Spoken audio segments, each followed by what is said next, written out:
Le zéro déchet, lui, il est arrivé assez progressivement dans la famille, avec l'arrivée de la petite. Le déclic, ça a été le ras-le-bol de toutes ces bouteilles d'eau pour les biberons. Donc voilà, ça a commencé comme ça, à chercher des solutions pour éviter d'autres déchets.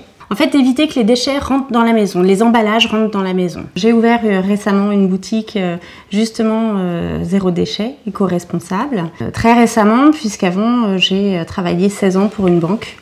Donc strictement rien à voir hormis le contact client. J'ai voulu réunir diverses solutions pour réduire ces déchets. Ça va des produits cosmétiques sans plastique, ça passe par des produits de base pour apprendre et faire ces produits ménagers ou ces produits cosmétiques soi-même, avec des ateliers pour accompagner les prises d'initiative. J'ai une partie artisanat, je fabrique des objets durables, pour éviter le jetable. Des serviettes de table, les mouchoirs en tissu, des éponges lavables, des essuie-tout lavables, ce genre de choses. Alors sur le zéro déchet, oui, elle est moteur. Après, moi j'ai accompagné, notamment dans la création de la boutique, parce que c'est un vrai défi. Elle a été encore plus l'année dernière, parce qu'avec l'épisode du Covid, ouvrir un commerce, c'est encore plus un défi. Et après, dans la démarche, alors moi j'étais déjà sensible sur des questions d'économie d'énergie, réduire la consommation d'eau, parce que moi je travaille dans l'assainissement, déjà sensibilisé à ça. Mais la démarche est facile à adhérer en fait, quand on y va petit à petit. Des habitudes qu'on a prises depuis longtemps, en fait, on arrive facilement à s'en passer et puis à améliorer ces gestes au quotidien. Favoriser des plantes qui ont besoin de moins consommer d'eau. On a mis en place un goutte à goutte avec un minuteur pour limiter les arrosages. Après, le composteur dans le jardin. Alors, on n'a pas été innovant, mais on essaye d'appliquer des choses simples. On fait notre part. On pourrait avoir une part plus importante. Ce sera certainement le cas dans l'avenir, hein. On fera d'autres choses plus tard.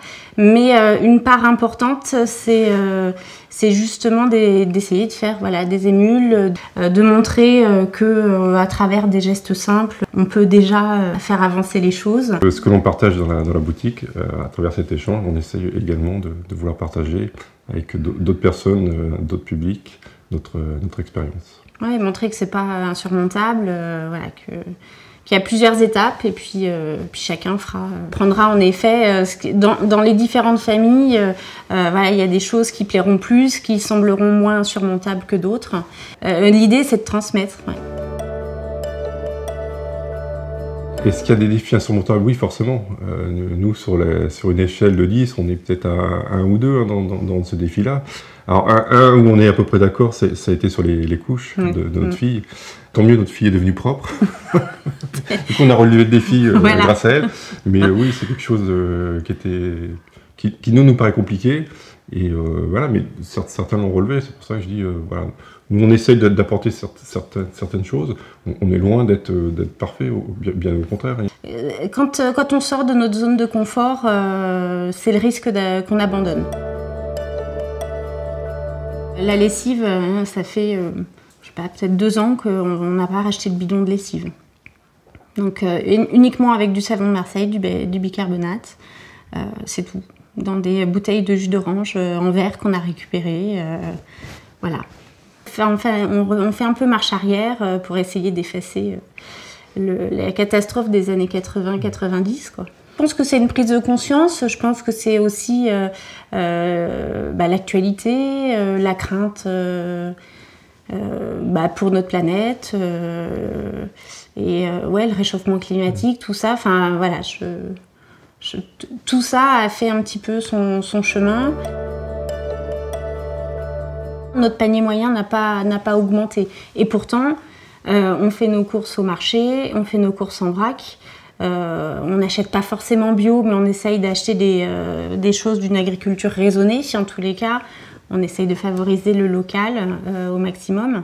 Et pour autant, notre panier moyen n'a pas augmenté.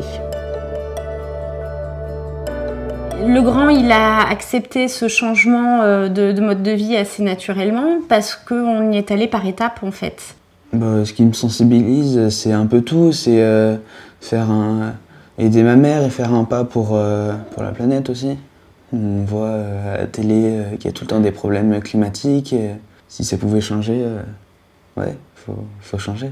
On n'a pas eu un changement radical, voilà, ça a été et puis ça a toujours été des propositions. Après, on adhère, on n'adhère pas. Comme je le disais, il faut rester dans sa zone de confort. C'est vraiment maman qui vient, qui nous montre les nouveaux produits qu'elle a, et on essaye et on lui dit si on aime ou pas, si on veut garder ça à la maison, si on veut changer. Par exemple, nous on est passé à l'auriculi pour éviter les cotons-tiges. Lui n'a pas adhéré. Ça reste un adolescent, hein, mais je suis très fière quand même de son engagement et je sais qu'il y adhère volontairement. C'est pas du tout contraignant parce que c'est des habitudes comme si on avait toujours été comme ça. Après, pour notre fille, pour l'instant, elle se rend pas compte en fait. Pour elle, et je suis pas sûre. Ça lui parle pas. Donc je suis pas sûre qu'elle s'en rendra compte parce qu'elle va baigner dedans en fait. Pour elle, ce sera naturel. Je pense que même voilà, ce seront les autres qui ne le feront pas qui paraîtront différents. Leur dire d'y aller pas à pas, voilà, sans sortir de sa zone de confort, de ne pas se sentir seul, ouais, de s'entourer.